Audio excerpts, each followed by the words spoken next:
What kind of jobs are you looking to bring in? How are you going to do that? We have a ton of opportunity here. One of the issues that we've had with the sprawl is that we've oriented ourselves toward being a bedroom community for Atlanta. I commuted for a year up to Midtown Atlanta when I was working at a firm there. That being said, that's not what we want to be. We don't want to just be that. We want to have jobs here in Newnan that people can take. We have incredible opportunities. We've got CEC. We have a lot of job training programs all around Newnan. We've got West Central Technical College. We have West Georgia's campus here. We want to make sure that we're bringing those kinds of working class industrial jobs, manufacturing jobs and things like that here.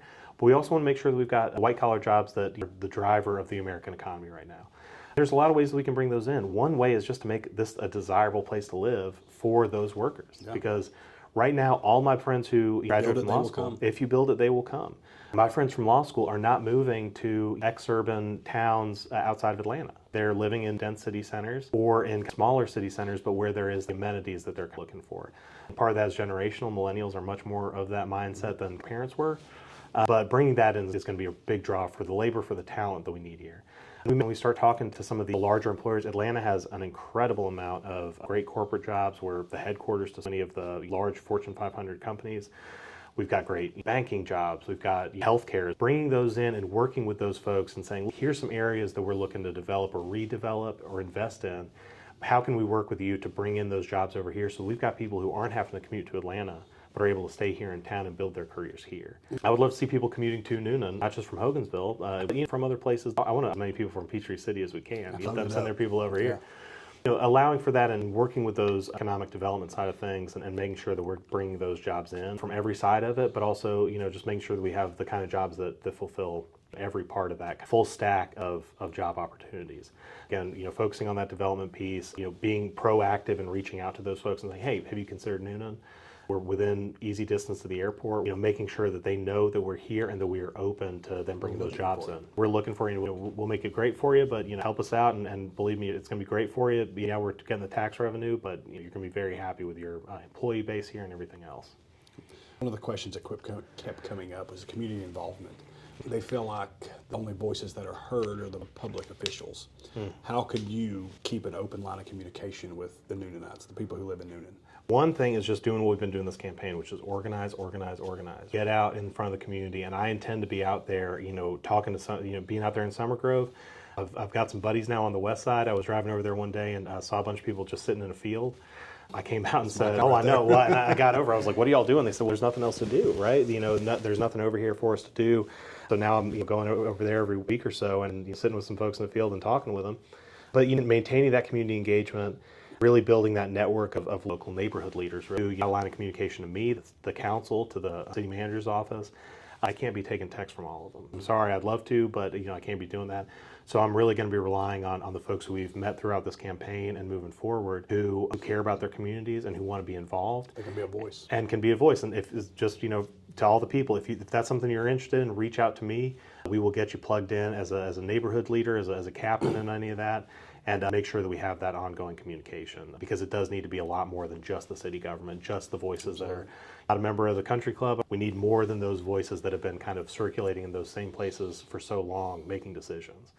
Big question, the one that everybody's asking about. In one sentence, when you leave office, what do you want people, when they think of Mayor James, what do you want them to say? I want them to say he looked out for normal people and that he cared about normal people. And we've had a couple of these moments on the campaign when I would go out to eat over in Ashley Park or something. I'm in between events, and I'd sit down, and somebody from the kitchen, working people, came up to me and said, "Let me know if there's anything I can do.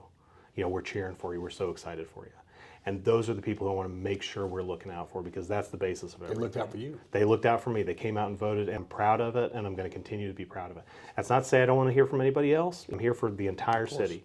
Making sure that normal people have access to the things that my grandparents had, that my dad had, that my mom had, the educational opportunities, the job opportunities, and to make sure that they feel like they are a stakeholder in this city and that their decisions, their choices, and their opinions matter.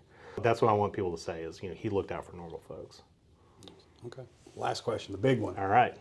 I'm just going to say one word. I guess it's two words, and you just talk. Sure. Data centers. So, it's a four-letter word. I am, and I have mostly practiced as a corporate attorney. The second I heard who was going to be building this data center, what they were looking at, I pulled up their 10K, their annual report. And they said right there, the environmental risks, that they were underinsured for certain things, that there were all sorts of risks that these data centers would be obsolete by the time that they were up and running. So we have massive risks there. And my view has never been that I'm opposed to data centers as a matter of principle. My point is, same for housing, that the taxpayers should not be subsidizing private profits. You know, if we have taxpayer money coming out, that should be going to the public good. Otherwise, it shouldn't be coming out of their pockets. And when it comes to these data centers, almost all of them, especially where they're trying to build them, are incurring giant risks to the city and to the county, and the giant risks that we are going to be on the hook for. Let's say that in 2 years, China comes out with some new chip that means that we don't need the same kind of data processing capacity that we've needed, or some kind of LLM that requires a lot less data consumption. And they decide to not finish this one out. How much is it going to cost us to get that environment back to where it was before they started building? And when we're looking at these rural areas, where we're looking at the water use, where we're looking at the electricity use, that's a lot of money. They're taking land. And they're taking I've land. had several clients call me and like, Tim, they're getting my land. Yeah. And I have to explain that process. And, Oh, yeah. And we're looking. Well, and that's the thing, and beyond that, how much more are we going to be paying for power? Because these guys are not building new capacity for. What benefits the city of Newnan or the people in Newnan? What benefit is it to them? The theory of it is that it's going to throw off all this cash in 10 years when it gets going. So you say theory. Well, they've quoted us $100 million a year in 10 years. I am extremely skeptical of that number. When you look at the actual power consumption numbers, when you look at the great examples, Loudoun County, Virginia, it's Data Center Alley. They've got all of the data centers for the federal government, right? It is the most sophisticated part of the country when it comes to the regulation of these data centers and when it comes to the building of them. And if you look at how much tax out in Northern Virginia, this is not Coweta County, Georgia, they are drawing in about 20% less in terms of tax revenue than we are being quoted for these data centers. Do you really think that Coweta, Georgia is 20% more efficient or 25% more efficient in collecting taxes than DC. Than DC? I'm doubtful of that. And I've Godfather of taxes. Well, exactly. If anybody can take your money, it's DC. I don't see the value proposition for it here. Now, if we are going to build them, one, we need to make sure that those taxes are not falling on taxpayers, right? I better not see my electricity bill go up on this. Whatever, they ought to be paying the full cost of what they're pulling in.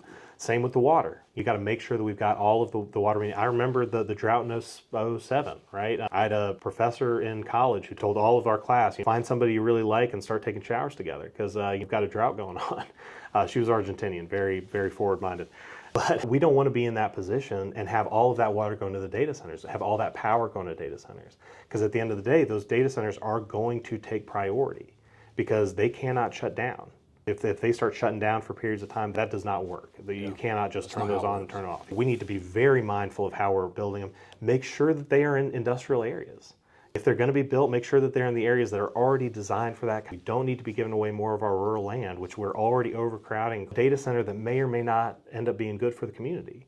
We need to be making sure that we are holding them exactly to what they say and make sure that what they're saying is not a taxpayer. This is going to be a benefit to the taxpayers.